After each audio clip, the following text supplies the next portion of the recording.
नमस्कार, मैं हूं संजय शर्मा। आप देख रहे हैं 4 PM news network. Wasim Barelvi का एक शेर है, वो झूठ बोल रहा था इतने सलीके से, वो झूठ बोल रहा था इतने सलीके से, मैं एतबार ना करता तो और क्या करता।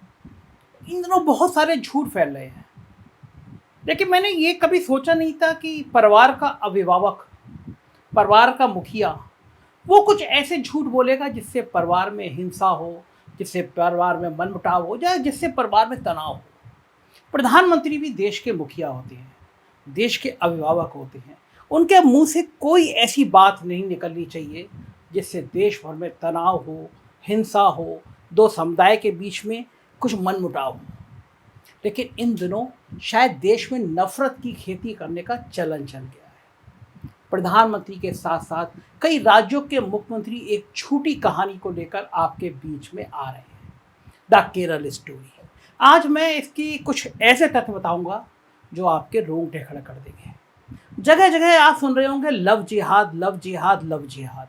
मैं आपको लव जिहाद की कहानी सुनाता हूँ, और आज की नहीं सुनाता हूँ, 1979 की कहानी सुनाता हूँ। आप चौंक जाएंगे, इतने साल पहले भी कभी लव जिहाद हुआ करता था। जी हाँ, हुआ था। और जो कहानी बताने जा रहा हूँ वो आपको रोमांच भर देगी। बड़ी हिट इश्क की कहानी है लव जिहाद की। बॉलीवुड का एक बड़ा जाना माना फिल्म एक्टर था, 2 बेटों का पिता था, पत्नी का नाम प्रकाश कौर था। फिल्म के दौरान एक अभिनेत्री से उसे इश्क हो जाता है, लेकिन एक्टर हिंदू होता है, लिहाजा हिंदू धर्म में वो दूसरी शादी नहीं कर सकता। अभिनेत्री भी उसके प्यार में दीवानी हो जाती है। फिर तय होता है कि दोनों इस्लाम धर्म कबूल कर लेंगे, लिहाजा दोनों का निकाह हो जाएगा। वो एक्टर दिलावर खान बनता है, दिलावर खान नाम रखता है, इस्लाम धर्म स्वीकार करता है, और जो एक्ट्रेस होती है वो आयशा बी बन जाती है। दोनों निकाह कर लेते हैं। निकाह करने के बाद उन दोनों की 2 प्यारी बेटी होती हैं, और जो आयशा बी हैं वो इस समय मथुरा की भारतीय जनता पार्टी की सांसद हैं, और नाम है उनका हेमा मालिनी, और पति का नाम है धर्मेंद्र। इस लव जिहाद की कोई चर्चा नहीं करेगा, मगर केरल स्टोरी को लेकर भाजपा कहानी बनाने में जुट गई है। प्रधानमंत्री, मुख्यमंत्री लगातार कह रहे हैं केरल स्टोरी देखनी चाहिए, द केरल स्टोरी देखनी चाहिए। भाजपा इसे सच्चाई बताते हुए अपनी सत्ता वाले राज्यों में टैक्स फ्री कर रही है और काफ़ी प्रमोट कर रही है। दरअसल भारतीय जनता पार्टी इस फिल्म के जरिए एक बार फिर हिंदू मुसलमान का खेल खेलना चाह रही है। तो वहीं दूसरी ओर कई लोग इस फिल्म को एक प्रोपेगेंडा फिल्म बता रहे हैं। दरअसल ऐसा इसलिए भी कहा जा रहा है क्योंकि फिल्म में कई बातें ऐसी बताई गई हैं जो असली तथ्यों से मेल खाती नहीं है। वैसे राजनीति में प्रोपेगेंडा भी ऐसे ही फैलाए जाते हैं। हाल ही में एक और फिल्म आई है जिसका नाम है अफवाह। इस फिल्म को पूरे देश में गिने चुने लोगों ने देखा है, और उसकी वजह शायद ये है कि फिल्म में दिखाया गया है कि राजनीतिक दल कैसे झूठ को फैलाकर अपना उल्लू सीधा करते हैं और किसी बातों को प्रोपेगेंडा बनाते हैं। खैर, इस फिल्म को लेकर प्रोपेगेंडा और सच के बीच का विवाद लगातार जारी है, और भारतीय जनता पार्टी इसके जरिए अपनी राजनीतिक रोटियां सेकना चाह रही है। लेकिन इस बीच एक ऐसे शख्स ने मेहनत करी, दिन रात मेहनत करी, उसने तथ्य जुटाए, उसने आंकड़े जुटाए, और फिर उस शख्स ने जो सच सामने लाया, उसने दुनिया भर में इस शख्स को हीरो बना दिया। बात कर रहा हूँ मशहूर यूट्यूबर ध्रुव राठी की। ध्रुव राठी को आप सबने यूट्यूब पे देखा होगा, लाखों करोड़ों लोग उनके हर वीडियो को देखते हैं। ध्रुव राठी ने द केरल स्टोरी के ऊपर अपना एक नया वीडियो बनाया।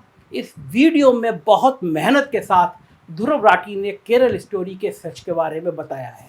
आज मैं उन्हीं सच के बारे में ध्रुव राठी के रेफरेंस से आपको बताऊंगा। ध्रुव ने कई तथ्यों के साथ ये बताया है कि फिल्म को एक प्रोपेगेंडा के तौर पर बनाया गया है, और इसमें दिखाए गए कई तथ्य झूठे और गलत हैं। ध्रुव का यह वीडियो काफ़ी चर्चा में बना हुआ है, करोड़ों लोग देख चुके हैं। तो आइए आज हम भी आपको ध्रुव राठी के इस वीडियो के बारे में बताते हैं। दरअसल फिल्म में 32,000 लड़कियों के धर्म परिवर्तन और ISIS ज्वाइन करने की बातें दिखाई गई हैं, और ऐसे तथ्य कई हैं जो फिल्म में दिखाए गए हैं। ध्रुव राठी ने अपने वीडियो में इन सब बातों की तथ्यों के साथ सच्चाई दिखाई है। इस फिल्म को प्रोपेगेंडा से जोड़ते हुए ध्रुव राठी ने अपने वीडियो बताया, आज से करीब 100 साल पहले जर्मनी के तानाशाह हिटलर ने माइन काम्फ नाम की एक किताब लिखी थी। इस किताब में हिटलर ने एक प्रोपेगेंडा टेक्निक बिग लाई के बारे में बताया था। हिटलर के मुताबिक लोगों को बहकाने के लिए इतना बड़ा झूठ बोलो कि लोगों को लगने लगे कोई इतना बड़ा झूठ थोड़ी ना बोल सकता है। यानी जब झूठ इतना बड़ा हो और उसे इतने कॉन्फिडेंस के साथ बोला जाए तो लोग झूठ को भी सच मान बैठते हैं, जैसे हमारे प्रधानमंत्री जी केरल स्टोरी के बारे में बोल रहे हैं। इसके अलावा एक दूसरी प्रोपेगेंडा टेक्निक बताई गई थी हिटलर के प्रोपेगेंडा मिनिस्टर जोसेफ गोबल्स ने। गोबल्स ने बताया था कि रिपीटिशन भी यहाँ पर बहुत महत्व रखता है। उनका कहना था एक ही झूठ को बार बार दोहराते रहो, इतनी बार दोहराओ कि 4 अलग अलग सोर्सेज से झूठ सुनने को मिले। ऐसा करने से लोग और कन्विंस हो जाते हैं। और तीसरी प्रोपेगेंडा टेक्निक है हाफ ट्रुथ, यानी आधा सच, जिसमें आधी बातें सच बताओ और आधी झूठ। इन तीनों टेक्निक के जरिए ध्रुव राठी ने अपने वीडियो में बताया है कि इनका सहारा लेकर लोगों को बहकाया गया है। दरअसल द केरल स्टोरी फिल्म के डायरेक्टर सुदीप्तो सेन से जब ये पूछा गया फिल्म कौन सी सच्ची घटनाओं से प्रेरित है, तो उन्होंने एक नहीं बल्कि 3 रेफरेंस किए। डायरेक्टर ने पहले उदाहरण में बताया कि साल 2010 में केरल के मुख्यमंत्री ओमन चांडी ने केरल असेंबली में एक स्टेटमेंट दिया था। वीडियो में राठी ने बताया कि साथ ही एक इंडिया टुडे की रिपोर्ट भी है जिसमें 2500 औरतें, इस्लाम कन्वर्जन, सीएम का नाम और केरल, इन सभी बातों का रेफरेंस मिलता है, यानी बात सही है।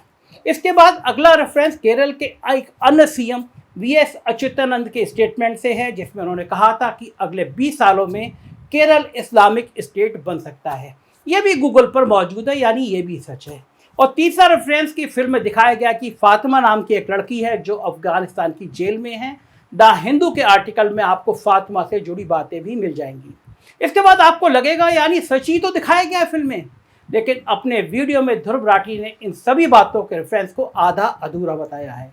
ध्रुव राठी ने इन सभी रेफरेंस की पूरी जानकारी देते हुए बताया कि साल 2012 में इंडिया टुडे के एक आर्टिकल में लिखा गया है कि केरल के सीएम ओमन चांडी ने विधानसभा में बताया कि 2006 तक 2667 नौजवान लड़कियां इस्लाम में कन्वर्ट हो चुकी हैं और 6 साल में करीब 2500 लड़कियों ने।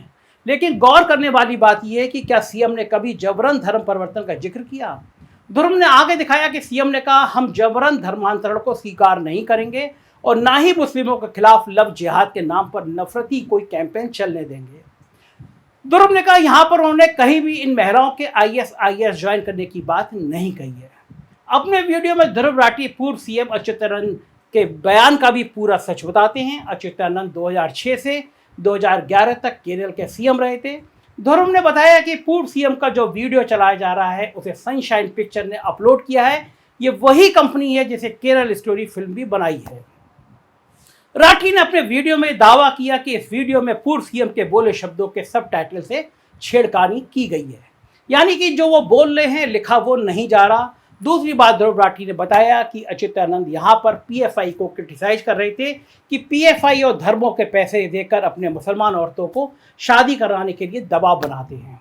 यहाँ भी आईएसआईएस का कोई मेंशन नहीं है। दूसरी बात, ये स्टेटमेंट 13 साल पुराना है।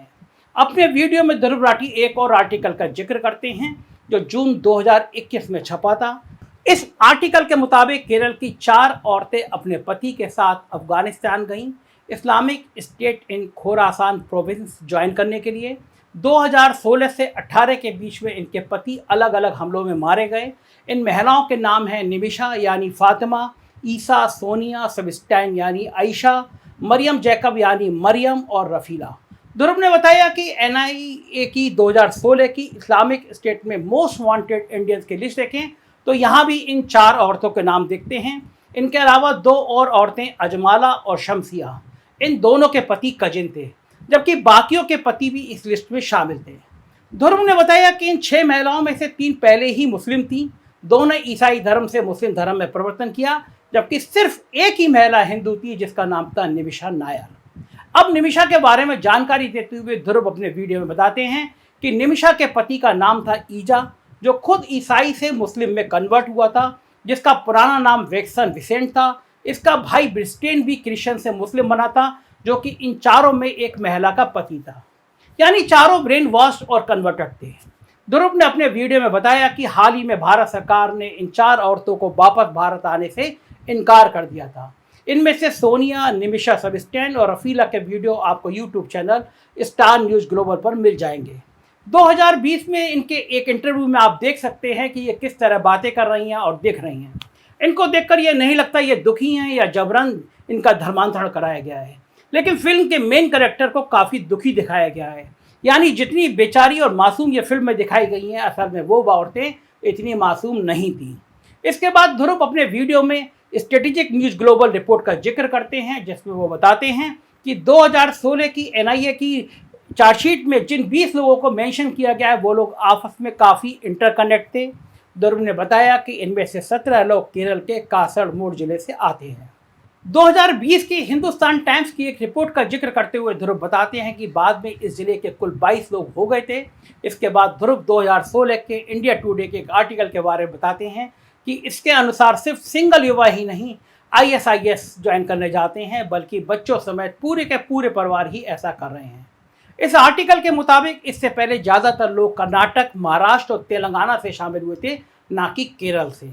इसके बाद ध्रुव स्टेट न्यूज़ ग्लोबल रिपोर्ट के बारे में बात करते हुए बताते हैं कि इसके अनुसार 2018 तक करीब 60 भारतीयों ने अफगानिस्तान यात्रा की, जिसमें 26 पुरुष, 13 महिलाएं और 21 बच्चों ने आईएसआईएस ज्वाइन किया। यानी कि यह साफ है कि लोगों को ब्रेन वॉश किया जा रहा है। ध्रुव ने आगे अपने वीडियो में बताया कि 2019 में केंद्रीय गृह राज्य मंत्री जी किशन रेड्डी ने बताया कि भारतीय जासूसों ने पाया कि आईएसआईएस डार्क वेब और इनकरेक्ट डाटा का इस्तेमाल लोगों के ब्रेन वॉश करने और आतंकी बनाने के लिए करता है। इसके बाद ध्रुव अपने वीडियो में फिल्म में दिखाए गए 32,000 के आंकड़ों में भी बारे में बात करते हैं। ध्रुव यूएन के under secretary general of counter terrorism Vladimir Vonsky के अनुसार बताते हैं कि 110 देशों में से करीब 40,000 विदेशी आतंकी फाइटर सीरिया और इराक में इस मुहिम में शामिल होने गए। इसके अलावा 2018 में एक स्टडी में लंदन के कॉलेज ICRS में एक आंकड़ा दिया गया, जिसके मुताबिक 80 देशों से लगभग 41,490 लोग ISIS से जुड़े हैं। इसमें से 79% आदमी हैं, 4% महिलाएं हैं और 17% बच्चे हैं। इन दोनों रिपोर्ट के आधार पर मान सकते हैं कि करीब 40 से 42,000 लोग दुनिया भर से ISIS को ज्वाइन करने गए। अमेरिका के ब्यूरो ऑफ काउंटर टेररिज्म ने 2020 में देशों की एक रिपोर्ट पब्लिश की, जिसमें कहा गया कि सितंबर 2020 तक एनआईए ने 34 आतंकवादी मामले इन्वेस्टिगेट किए थे और करीब 160 ISIS से जुड़े लोगों को गिरफ्तार किया था। इसके अलावा ध्रुव ने एक अन्य रिसर्च के आंकड़े के बारे में बताया कि इनके 2019 के अक्टूबर में पब्लिश हुए पेपर के मुताबिक 2014 और 2018 में इंडिया में प्रो ISIS करीब 180 से 200 लोग थे। वहीं 2019 में भारतीय गृह मंत्रालय ने कहा था कि लगभग 155 ऐसे लोग हैं। ध्रुव ने बताया कि इन नंबरों में से भी सिर्फ 40 केस केरल के बताए गए हैं, जबकि यूएस की डिपार्टमेंट ऑफ स्टेटस की रिपोर्ट ने बताया कि असल में 66 भारतीय लोग नवंबर 2020 तक ISIS से जुड़े थे। एक अन्य रिपोर्ट में भी 60 का ही आंकड़ा बताया गया।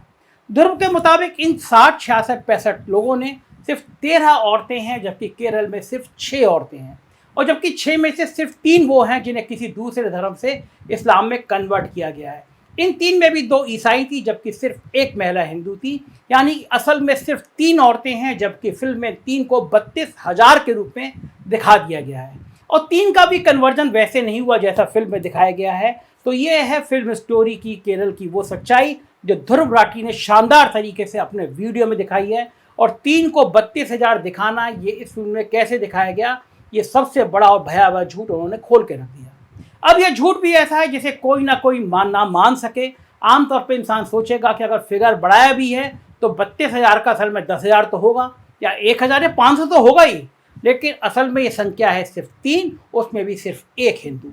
अब आप खुद सोचिए, कोई 3 को 32,000 से कैसे जोड़ पाएगा और जान पाएगा कि ये झूठ है। लेकिन यही इस्तेमाल हुई है हिटलर की वो प्रोपेगेंडा टेक्निक जिसका जिक्र ध्रुव राठी ने अपने वीडियो में किया है। दरअसल फिल्म में असल आंकड़ा ना दिखाने की वजह है क्योंकि अगर असल वजह दिखा देते तो फिल्म का पूरा कंसेप्ट ही झूठा हो जाता। क्योंकि फिल्म में दिखाया गया है कि जबरन लव जिहाद फैलाया जा रहा है, महिलाओं को प्रताड़ित किया जा रहा है वगैरह वगैरह।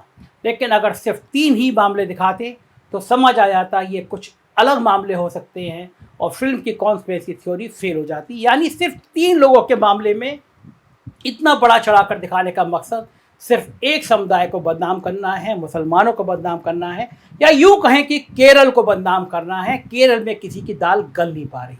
लेकिन जब फिल्म के निर्देशक से सवाल किए गए तो उनके पास कोई जवाब नहीं था। कभी कहते थे फिल्म के रिलीज के बाद सोर्स बताएंगे, तो कभी कहते थे ये 32,000 एक नंबर है। लेकिन जब मामला सुप्रीम कोर्ट में पहुंचा तो उन्होंने फिल्म के डिस्क्रिप्शन से 32,000 की संख्या हटा दी और वहां पर 3 की संख्या दिखा दी। अगर फिल्म को वाकई में एक मुद्दे पर बनाना होता तो 3 की संख्या भी बुरी नहीं थी, लेकिन यहाँ पर फिल्म के जरिए किसी मुद्दे को उठाना नहीं बल्कि एक समुदाय के प्रति नफरत फैलाना इनका मकसद था। क्योंकि भारत में जो आंकड़ा 60 या 66 का है, अन्य देशों में ये आंकड़ा उससे कहीं ज़्यादा है, जबकि अन्य देशों से ज़्यादा मुसलमान भारत में हैं। भारत में तीसरे नंबर पर सबसे ज़्यादा मुसलमान दुनिया भर के रहते हैं, लेकिन फिर भी अन्य देशों के मुकाबले भारत में ISIS ज्वाइन करने वालों की संख्या बेहद कम है।